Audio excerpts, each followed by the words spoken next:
In our last episode, you would have seen us arrive at the stunning 14-mile beach camp on Warroora Station. We've been having a great time exploring Yard, the Ningaloo Reef, and popping next door to explore the underwater paradise in Coral Bay and nearby sites like Five Finger Reef.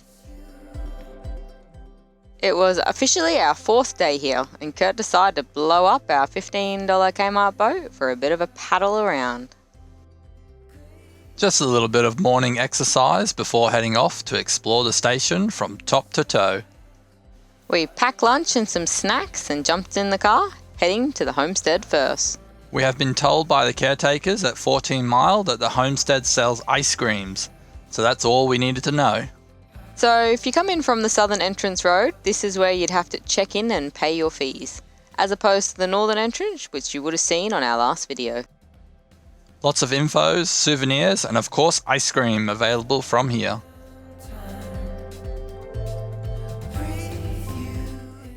So we decided to then head to the most southern point on the station and then work our way back up. This spot is called the Lagoon.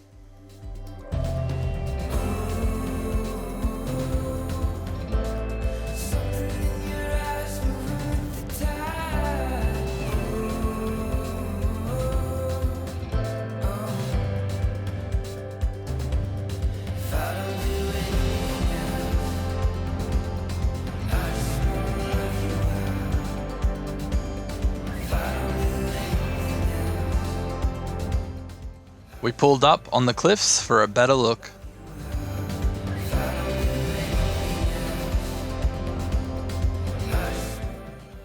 So we're just here to come for a day trip. Warroora Station. We've come to the southern end, and this is called the Lagoon for a look. And it is looking really good today. I'm gonna say majestic. That was the word I was looking for. It's so tempting. I reckon we might even move down here. Look at that.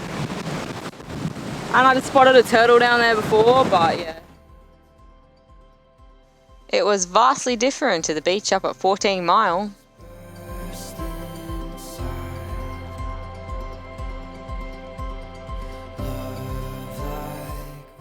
We then drove back to the beach so Rusty could have a run around and a sniff.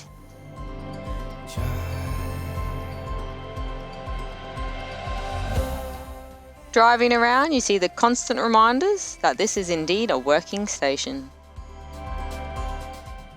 We pulled into every spot on the map and sign posted for a look, with each spot being different from the rest. This one was called Wedding Hill and is meant to be a great spot for whale watching during the migrating season.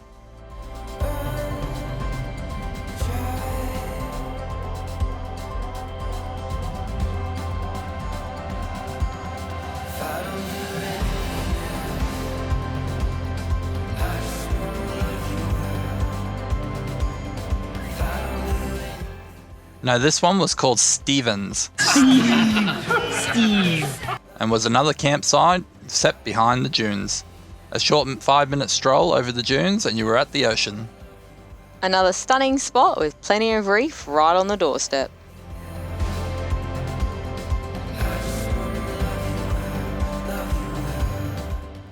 We then headed up the road to a spot called Maggies.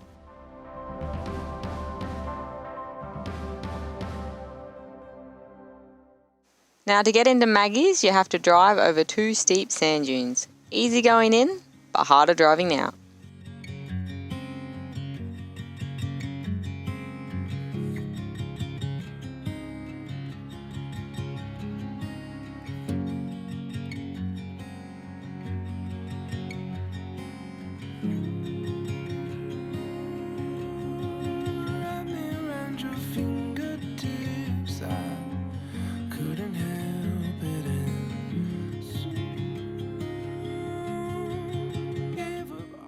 We parked up and checked out the ocean. Rumour has it that this is a wicked snorkeling spot for the families.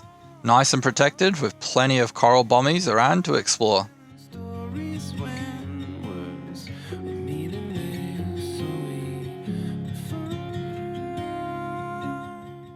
It was a bit too windy for a snorkel for us, so we just ate our lunch and enjoyed the views. Now Blaine unfortunately got himself into a slight bog.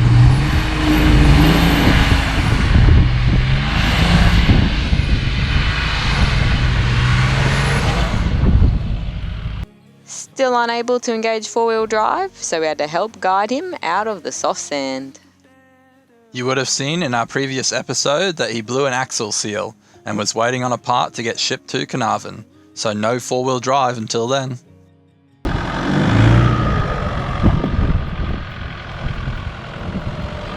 As you can see, we had no problems getting out. It was simply the fact he couldn't engage four-wheel drive.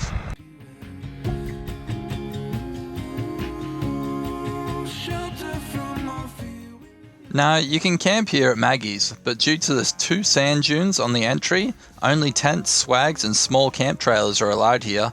Definitely no caravans allowed.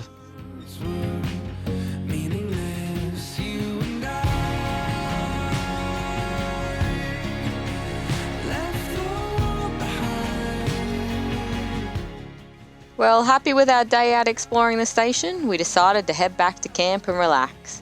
We definitely recommend exploring the station and seeing all the different spots. We uncovered a new spot and we now all want to move to in a couple of days.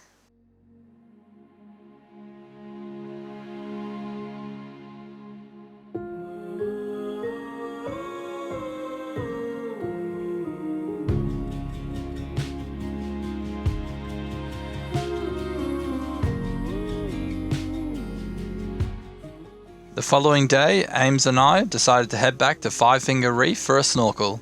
We popped into the marina in Coral Bay for a look on our way past.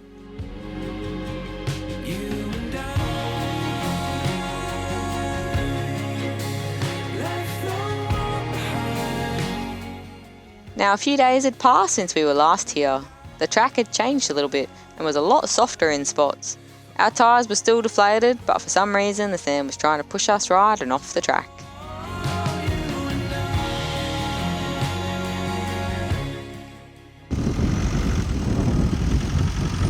Go, go, go, go, go, go, go! Go, go, go!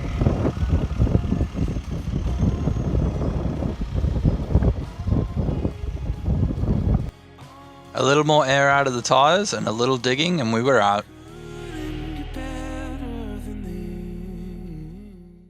We threw on our swimmers and snorkels and headed in. Kurt also grabbed his spear gun in the hope of landing fresh fish for dinner. It didn't take long at all for us to spot plenty of marine life.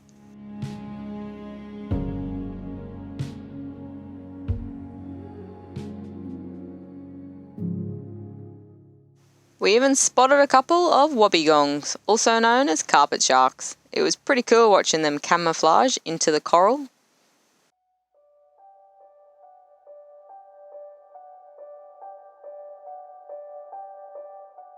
Plenty of coral formations around, and I was still on the hunt for a fish.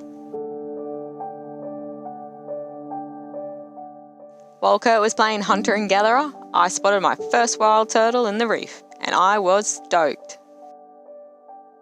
It didn't take long for me to see Ames all excited. I swam over to take a photo with the turtle.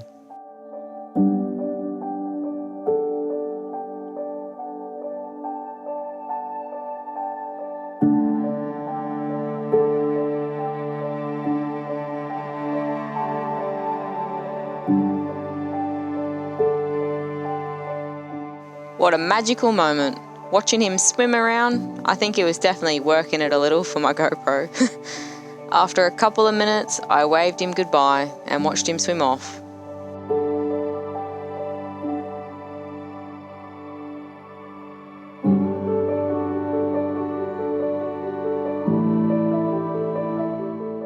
Unfortunately, no luck on the fish front. I shot a few but missed. I need to work on my skills a little bit more. Oh well. Happy Ames got to swim with her first wild turtle. That was definitely pretty cool. Highly recommend a visit to Five Finger Reef if you're around Coral Bay. Less crowds and you can park right on the beach.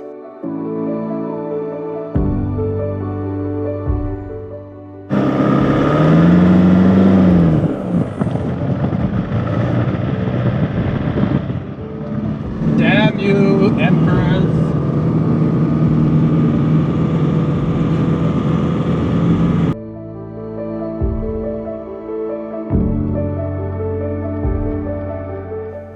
Well, time to head back to camp to get the fire started.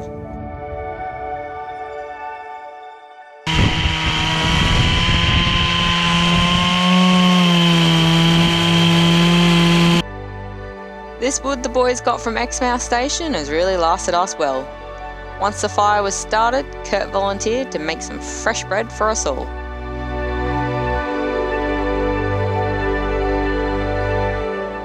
We had a lovely sunset for our final night at 14 Mile Beach Camp.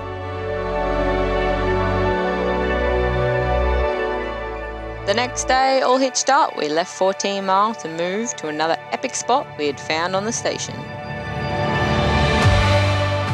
Overall, a great spot and highly recommend a visit to 14 Mile. It really wasn't that bad at all to get the caravan out and onto the beach.